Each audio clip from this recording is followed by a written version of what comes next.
I lie here in the dark, staring at shadows that dance across the ceiling of my childhood bedroom.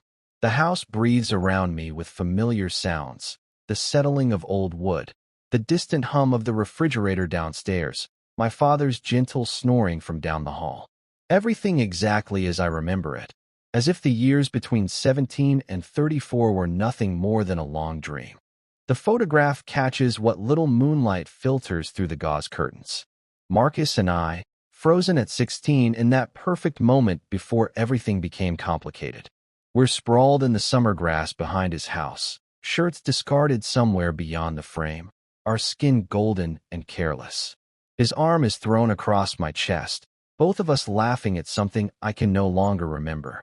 We looked so young, so certain that we understood the world and our place in it. I reach for the frame, studying our faces as if they might reveal something I missed back then. Marcus's eyes crinkled at the corners even as a teenager, and there's something in his expression, a softness when he looks at me that I told myself was just friendship. Maybe it was. Maybe I've spent all these years reading meaning into shadows. Outside my window, the cicadas sing their ancient song, thick and relentless in the humid air. The sound takes me back to those endless summer nights when Marcus and I would lie on his roof, pointing out constellations we probably made up, talking about everything and nothing until the sun began to creep over the horizon. Back when silence between us felt comfortable instead of loaded with all the things we've never said. The soft knock on my door makes me set the photograph down quickly, as if I've been caught doing something I shouldn't. I know it's him before he speaks.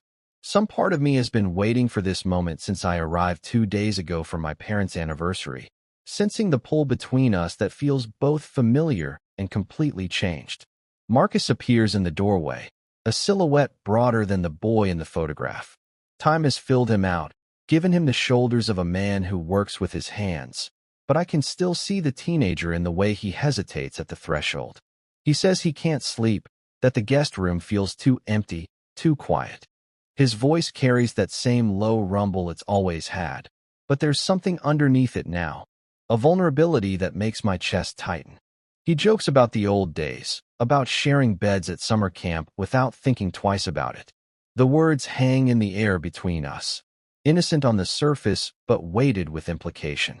When he moves toward my bed, I feel every muscle in my body go rigid with anticipation and fear. The mattress dips under his weight as he slides beneath the covers, and suddenly the space that felt too large for just me becomes impossibly small. He lies on his back, hands folded across his chest, staring up at the same ceiling that's been holding my gaze hostage. The distance between us is maybe 6 inches, but it might as well be an ocean for all the courage I can summon to cross it. I can feel the warmth radiating from his skin, can hear the careful rhythm of his breathing as he tries to appear casual, unbothered. But there's nothing casual about the way he shifts almost imperceptibly closer, or the way my heart hammers against my ribs in response. Every nerve ending feels electric, hyper-aware of his presence in a way that should terrify me more than it does. This is dangerous territory. We both know it. The careful politeness we've maintained since I arrived, the way we've danced around each other all weekend, suddenly feels transparent. All those years of telling myself I imagined the connection between us, that what I felt was one-sided and better left buried. All of it crumbles in the space of a shared breath. I close my eyes and try to slow my pulse, but sleep feels impossible now. Every small sound he makes, every tiny shift in the mattress, sends waves of electricity through me. I'm 34 years old, but lying here beside him, I feel 16 again, desperate and confused, and aching with one I don't know how to name. The night stretches ahead of us, full of possibility and peril in equal measure. Morning comes too soon, filtering pale light through the curtains. Marcus is already gone when I wake, the space beside me still warm but empty. I find him in the kitchen downstairs, coffee already brewing, acting as if nothing happened, as if we didn't spend the night lying inches apart, both pretending to sleep while the air between us hummed with everything we couldn't say. My mother bustles around him, delighted to have both her boys under one roof again. That's what she calls us still, her boys. as if the 17 years since high school graduation were just a brief intermission. She presses a plate of eggs into my hands and asks Marcus about Naomi, about his work, about whether he's been eating enough. He answers with easy charm, the same smile that made him popular in school, but I catch the way his eyes flick to mine when he thinks no one is looking. This is the life I built for myself. Careful, contained, predictable. Back in the city, I teach literature to privileged teenagers who will probably never need to worry about money or acceptance. My apartment is a shrine to solitude, every book precisely placed, every surface clear of the mess that comes with letting someone else in. My colleagues know me as the quiet one, dependable Julian who never misses a faculty meeting and grades papers with meticulous attention to detail. They don't know about the ache that lives beneath my carefully pressed shirts, the loneliness I've learned to carry like a familiar weight. Coming home always feels like stepping backward through time. The same streets I walked as a teenager, the same houses with their peeling paint and overgrown gardens, the same church bells marking the hours as if the world beyond this place doesn't exist. My parents haven't changed much either. My father's still hiding behind his newspaper at breakfast. My mother's still trying to feed everyone within a 5-mile radius. They're celebrating 40 years of marriage this weekend, and the house fills with relatives and neighbors who remember me as Julian, Tom and Mary's boy, the one who went away to become a teacher. Marcus stayed. That surprises no one except maybe me. In high school, he was the one with dreams bigger than this town could hold. College on a baseball scholarship, maybe coaching in the majors someday. But life had other plans. A shoulder injury his sophomore year, a quick marriage to Sarah Chun that everyone saw coming except him, and suddenly he was 22 with a baby daughter and a mortgage on a house 3 blocks from where he grew up. The marriage didn't last. Sarah wanted things he couldn't give her, attention that wasn't split between work and whatever was eating at him, a husband who could be fully present instead of always looking like he was listening for something just out of reach. She took a job in Denver when Naomi was 4, visits twice a year now, sends Christmas cards with photos of her new family. Marcus never talks about it, but I see the way his jaw tightens when people ask if he's dating anyone. He works construction now, his hands calloused and permanently stained with sawdust and paint. Coaches the Little League team on weekends, shows up to every PTA meeting even though half the other parents probably whisper about the divorced dad raising a daughter alone. The town loves him for it. Marcus Hale, good guy, dependable, always willing to help a neighbor fix a fence or move furniture. But I remember the boy who used to stare at the horizon like he was trying to see past it, and I wonder what happened to all that restlessness. We fall into old patterns without trying. Shared beers on my parents' back porch while the sun sets, driving the county roads with the windows down and the radio playing songs that were popular when we still thought we knew everything. He teases me about my city clothes, calls me professor like it's a joke between us. I make fun of his truck, the same Ford he drove in high school except now it's held together with duct tape and stubbornness. But something is different this time. In the spaces between words, in the way he looks at me when he thinks I'm not paying attention. His laugh catches sometimes, like he's remembering something he's not supposed to remember. When he passes me another beer, his fingers linger against mine for just a moment too long. When we're walking Naomi to the playground, he falls into step beside me close enough that our shoulders brush with every stride. Naomi is 8 now, all knobby knees and wild curls that refuse to stay in the ponytail he attempts each morning. She has Marcus's eyes, but her mother's delicate features, and she's inherited his easy way with people. She latches onto me immediately, asks if I remember the story I used to tell her when she was little about the dragon who was afraid of heights. I don't, but I make one up anyway, and she listens with the serious attention of a child who still believes in magic. Watching Marcus with her is like seeing him the way he was always meant to be, patient, gentle, completely devoted. He braids her hair with practiced fingers, makes her lunch in the shape of flowers, reads to her every night even when he's exhausted from work. She adores him with the fierce loyalty only children can manage, and I understand why he stayed, why he built his life around this small person who needed him to be everything. But in the quiet moments after she's asleep, When we sit on his front porch nursing beers and listening to the night sounds, I see the shadow of the boy I used to know. The one who dreamed of somewhere else, someone else, something more than what this town could offer. He asks about my life in the city, about the books I'm reading, about whether I ever think about the old days. His voice gets soft when he asks that last question, and I feel the ground shifting beneath us again, the same way it did last night when he climbed into my bed. I tell him about my apartment, about my students, about the coffee shop where I grade papers on Sunday mornings. I don't tell him about the loneliness, about how I sometimes lie awake wondering what would have happened if I'd been braver at 17.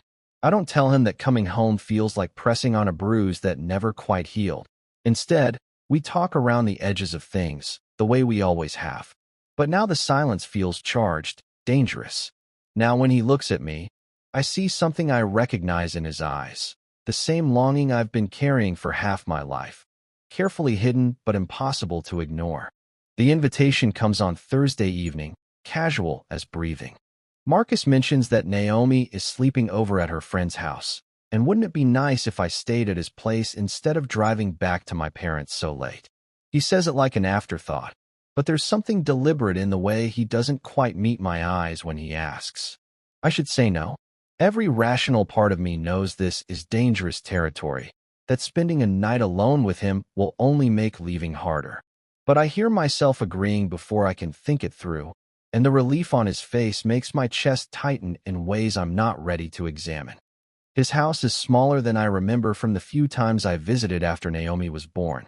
A simple two-bedroom ranch with toys scattered across the living room floor and artwork from school taped to the refrigerator. It smells like coffee and the faint sweetness of whatever cereal she had for breakfast. There are photos everywhere. Marcus and Naomi at the lake, at her school play, building a snowman last winter. A life lived fully, even if not the one he planned. He pulls 2 sleeping bags from the hall closet, the same ones we used for camping trips in high school. The sight of them hits me like a physical thing, memories rushing back so fast I have to steady myself against the doorframe. Those summer nights when we'd drive out to Miller's Pond or hike into the woods behind his house, ostensibly to fish or just get away from parents and homework and the suffocating predictability of small-town life. But really, we went to be alone together, to lie side by side under stars we'd never bothered to learn the names of, talking about everything and nothing until our voices grew hoarse. We'd share a tent or just sleep under the open sky, and I'd lie awake listening to him breathe, hyper-aware of every tiny space between us.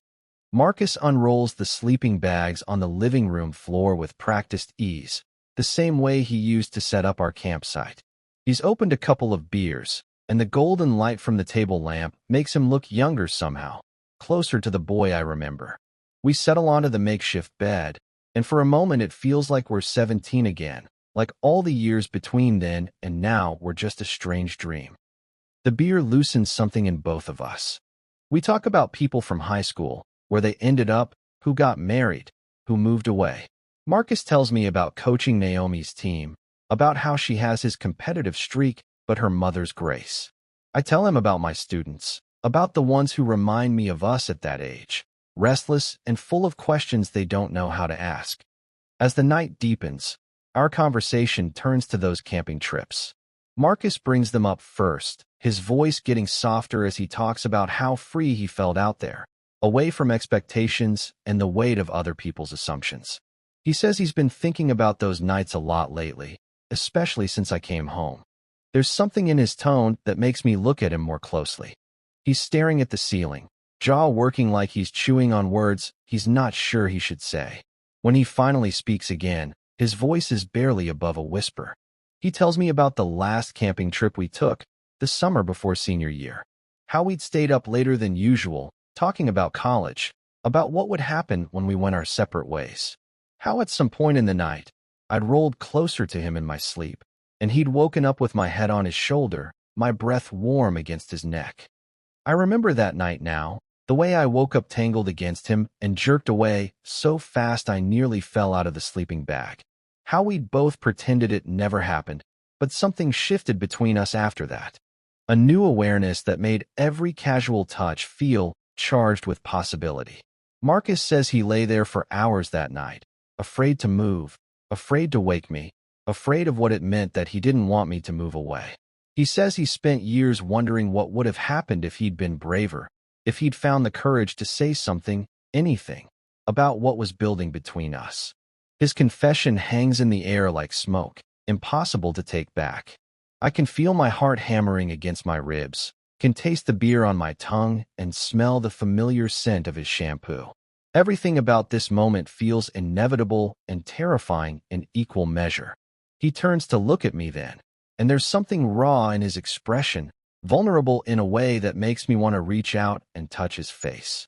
He says he doesn't know why he keeps thinking about it, about us, about all the moments when we came so close to something but always pulled back at the last second. Then he says the words that change everything. Says maybe he missed something back then, something important. Says maybe he still wants to know what it would have felt like to stop pulling back, to let himself fall into whatever was waiting for us on the other side of all that careful distance. The room goes quiet except for the sound of our breathing, suddenly loud in the space between us. I can see the fear in his eyes, the way he's bracing himself for rejection, for me to laugh it off or pretend I don't understand what he's really asking. But I do understand. I've understood for 17 years, carried it with me like a stone in my chest. This knowledge that we were always dancing around the edges of something bigger than friendship. The possibility that maybe I wasn't the only one who felt the pull, who lay awake those nights wanting something I couldn't name. My mouth feels dry, my tongue heavy with all the things I've never said. Part of me wants to deflect, to make a joke or change the subject, to protect us both from the consequences of this conversation. But I'm tired of protecting, tired of pretending, tired of carrying this alone. The silence stretches between us, full of 17 years of unspoken longing and the weight of everything that might change if I'm brave enough to answer honestly. I don't sleep that night. Not really.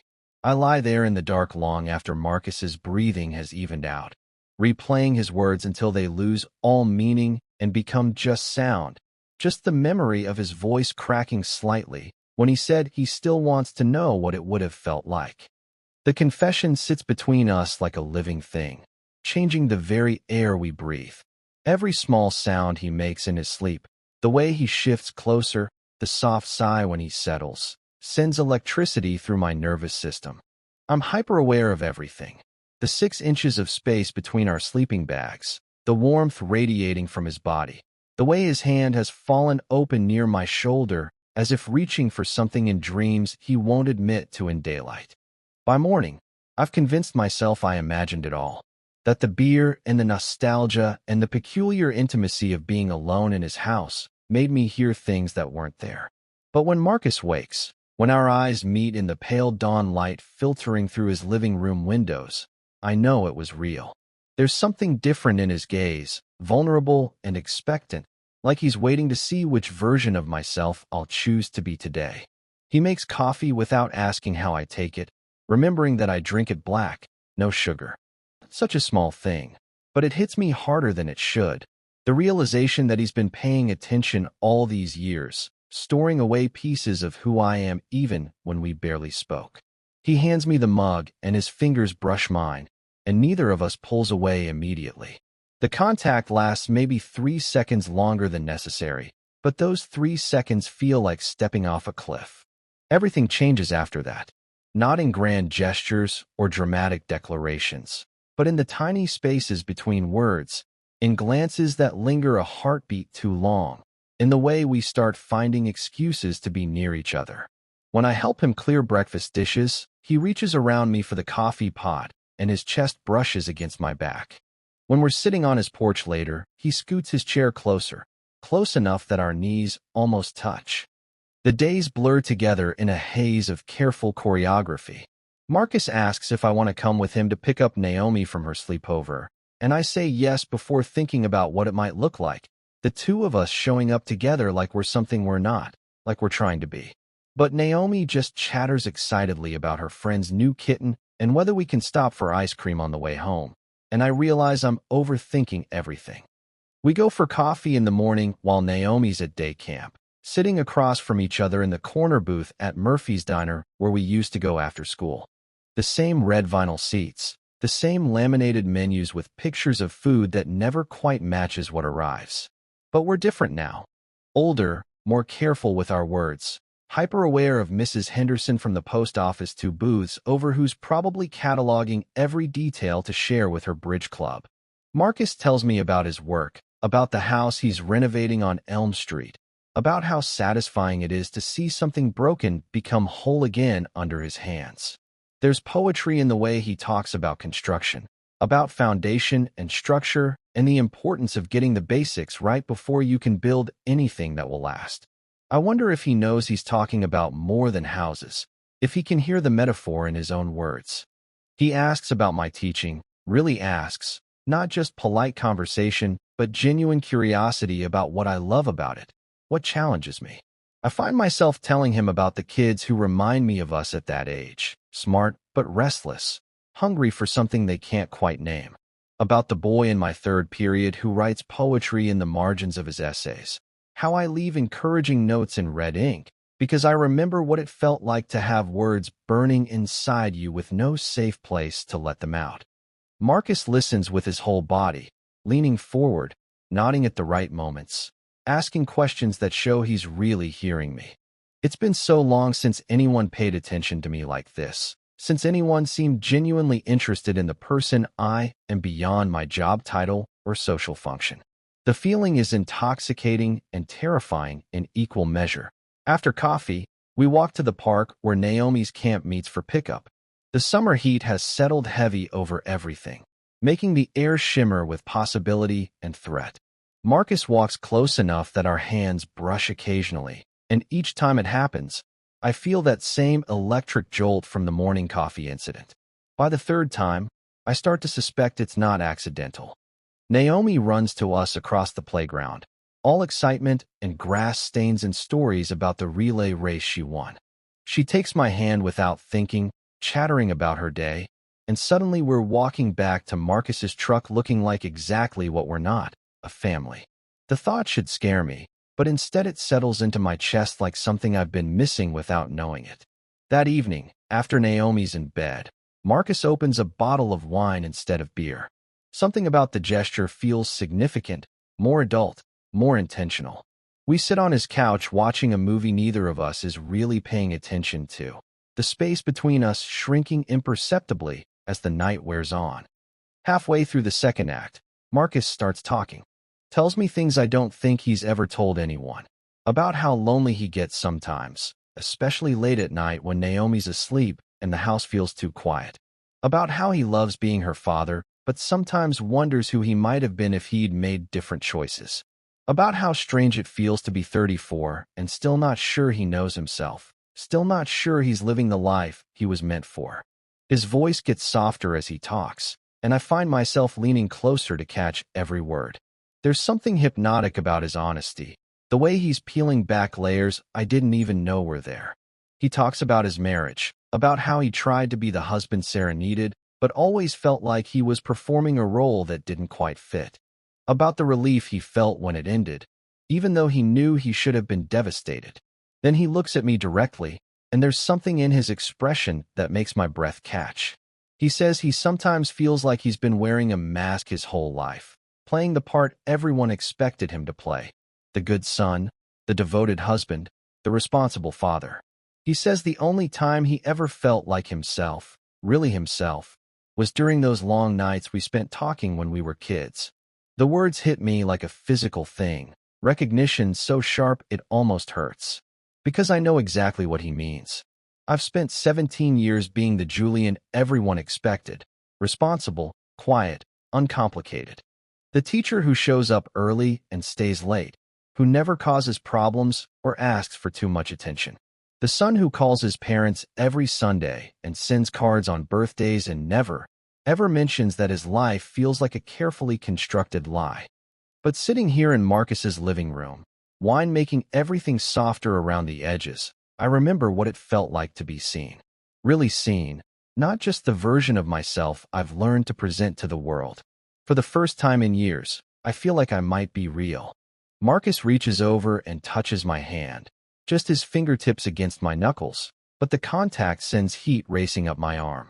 He says he wonders sometimes if he's ever really been himself with anyone except me.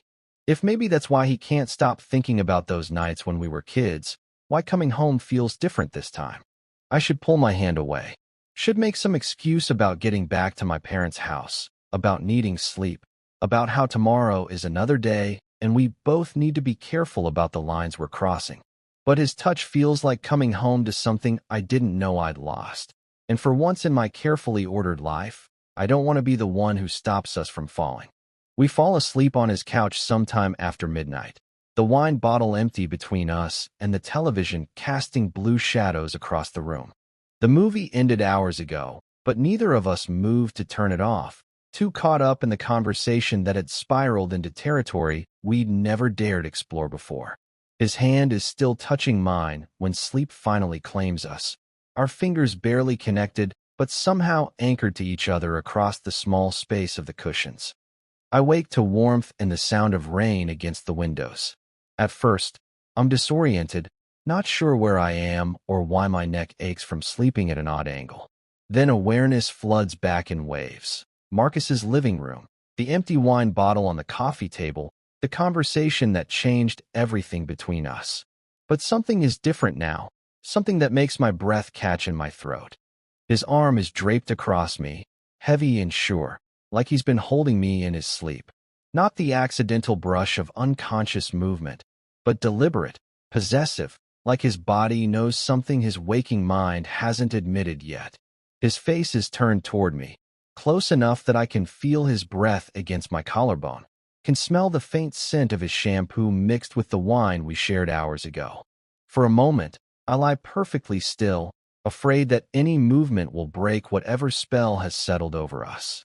The position should feel awkward, two grown men tangled together on a couch too small for either of us alone, but instead it feels inevitable, like this is where we were always supposed to end up. His arm across my chest rises and falls with my breathing, and I can feel his heartbeat against my shoulder, steady and strong. The rain pounds harder against the roof, and somewhere in the house, a clock marks the passage of time we're both pretending not to count. I know I should move, should extract myself from this embrace before he wakes up, and we have to acknowledge what's happening between us. But I can't bring myself to disturb this moment, this perfect suspension between sleep and waking where anything feels possible. Marcus stirs first, a small shift that tells me he's floating back to consciousness. I feel the exact moment he realizes where we are, how we're positioned, because his breathing changes, becomes more careful, more deliberate. But he doesn't move away. Instead, his arm tightens slightly around me, a question asked without words. When our eyes finally meet in the dim light filtering through the curtains, there's no surprise in his expression, no embarrassment or awkward apology. Just a quiet recognition of something that's been building between us for days, maybe years, maybe since we were 16 years old and didn't have names for what we were feeling. His voice, when he finally speaks, is rough with sleep and something else I'm afraid to name. He says my name like a prayer, like he's testing how it sounds in this new context. Julian, not the casual way he's been saying it all week, but weighted with meaning, heavy with all the things we haven't said. I can't find words, can't think past the feeling of his skin against mine, the way his eyes seem to be asking permission for something I'm not sure either of us is ready for. So I just lie there, heart hammering against my ribs, waiting for him to decide what happens next. He lifts his head slightly, propping himself on his elbow so he can look at me properly. The movement shifts his weight, and suddenly I'm more aware than ever of how close we are, how easy it would be to close the last few inches between us. His free hand comes up to touch my face, fingertips barely grazing my cheek, like he's not sure I'm real. When he speaks again, his voice is barely above a whisper, so quiet I have to strain to hear him over the rain. He says he can't pretend anymore, can't keep acting like he doesn't want this, whatever this is between us. The words come out in a rush, like he's been holding them back for so long that they hurt to keep inside. I don't think I can pretend I don't want this anymore. The confession hangs in the air between us, raw and vulnerable and impossible to take back. I see the fear in his eyes, the way he's bracing himself for rejection, for me to pull away and pretend this never happened. But I can't pretend either, not anymore. Not when he's looking at me like I'm something precious and fragile and worth risking everything for. Instead of pulling away, I reach up and cover his hand with mine, pressing his palm against my cheek. The gesture is small, but it says everything I can't find words for. Yes, and me too. And I'm scared, but I want this. Want you. Want whatever we're about to become. The kiss, when it comes, is hesitant and terrified and perfect. His lips against mine soft and questioning, like he's giving me every opportunity to change my mind, to stop this before it goes too far. But I don't stop it. Instead, I kiss him back with 17 years of longing behind it. All the nights I lay awake wondering what this would feel like. All the mornings I woke up disappointed that it was only a dream. It's everything I imagined and nothing like I expected. Sweet and desperate at the same time, tender but urgent, like we're both drowning, and this kiss is the only thing keeping us afloat. His hand moves from my cheek to the back of my neck, fingers tangling in my hair, and I hear a sound escape from somewhere deep in my chest that I didn't know I could make. We break apart after what feels like hours or maybe seconds, both of us breathing hard, foreheads pressed together in the dim light. Neither of us speaks for a long moment, too stunned by what we've just crossed, by the line we can never uncross. Then reality comes rushing back like cold water. The sound of rain on the roof suddenly seems too loud, too present, reminding us where we are. Marcus's house, where his 8-year-old daughter sleeps upstairs, where neighbors might see my car in the driveway and start asking questions. The small town where everyone knows everyone else's business, where whispers travel faster than wildfire and reputations can be destroyed with a single rumor. I feel Marcus tense beside me as the same thoughts hit him, see the panic start to creep into his eyes as he realizes what we've done, what it could mean. For him, for Naomi, for the carefully constructed life he's built here. For me, who has to go back to my job, my parents, my own version of a life that doesn't have room for this kind of complication. But even as the fear sets in, even as we both start to understand the magnitude of what we've just risked, I can't bring myself to regret it. For the first time in my adult life, I feel completely, utterly alive. Marcus pulls away first. Not dramatically, not with apologies or excuses, but with the careful deliberation of a man who has suddenly remembered all the reasons this can't happen. He sits up on the edge of the couch, running his hands through his hair, and I watch his shoulders tense as reality settles back around us like a weight. I want to reach for him, to pull him back down beside me, and pretend the world outside this room doesn't exist. But I can see the panic starting to build in the set of his jaw, the way his breathing has become shallow and controlled. So I lie still and wait for him to find his words, even though the silence feels like it might kill me. When he finally speaks, his voice is barely recognizable. He says Naomi's name like a prayer or a curse, followed by a string of what-ifs that sound like they're tearing him apart from the inside. What if she heard something? What if someone saw my car here too early in the morning? What if this changes everything and he loses the life he spent 8 years building for both of them? I sit up slowly, giving him space but staying close enough that he knows I'm here, that whatever happens next, he doesn't have to face it alone. But even as I try to offer comfort, I can see him retreating, pulling back into the version of himself that everyone in this town knows and trusts. Marcus Hale, good father, reliable neighbor, uncomplicated man who coaches Little League and fixes broken fences and would never, ever complicate his daughter's life with something as messy as this. The days that follow are agony. Marcus becomes polite, distant, careful in a way that makes my chest ache. When I stop by to see how he's doing, he answers the door like I'm any other visitor, offers me coffee like we're acquaintances catching up. When Naomi asks why Uncle Julian seems sad, he changes the subject so smoothly that even she doesn't notice the deflection. I try to give him space, try to respect whatever process he's working through. But the careful distance feels like punishment for finally finding the courage to want something real. I find myself driving past his house at night, looking for signs that he's awake, that maybe he's lying in bed thinking about what happened between us instead of successfully forgetting it. My parents noticed the change in my mood, but attribute it to pre-departure melancholy. My mother loads me down with leftovers and unsolicited advice about finding a nice girl to settle down with. My father claps me on the shoulder and tells me I'm always welcome home, that maybe I should think about moving back, finding a teaching job at the local school. Their kindness feels like salt in a wound I can't explain. I'm packing my bags on Wednesday when Marcus finally shows up at my parents' door.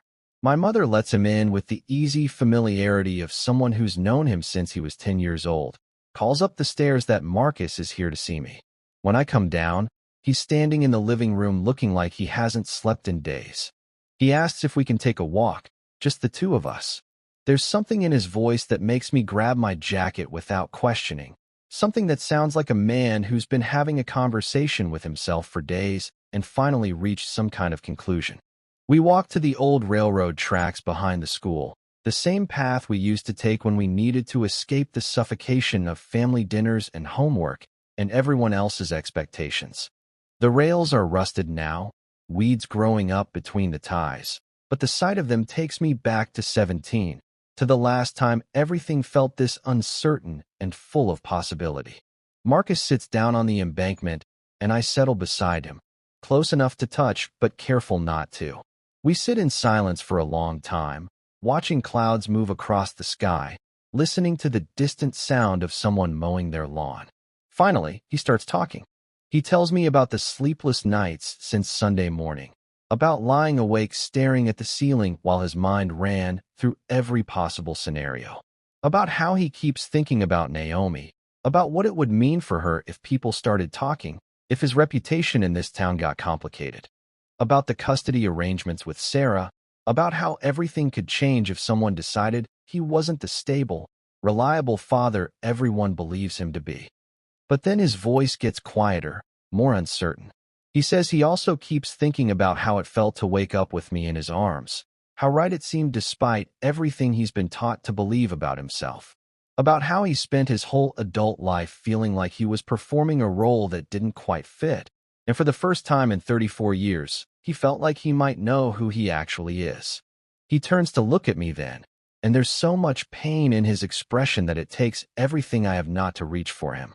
He says he doesn't know how to be this version of himself out loud, doesn't know if he's brave enough or strong enough or selfish enough to upend Naomi's entire world for something he can't even name properly. The words hang between us like a challenge, like he's asking me to solve a problem that has no clean solution. I want to tell him it will be okay, that we can figure it out together, that love is worth any risk. But I've never had to consider what it would mean to come out in a town like this one, never had to weigh my own happiness against a child's stability. Instead, I tell him the truth that's been burning in my chest since Sunday morning.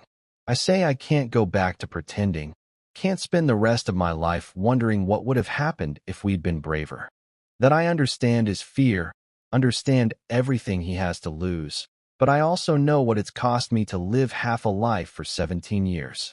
I tell him about the loneliness that follows me everywhere, about the careful distance I keep from everyone I meet because letting them get close means risking questions I can't answer, about how exhausting it is to monitor every word, every gesture, every moment of spontaneity, because the wrong move might reveal something I've spent decades learning to hide.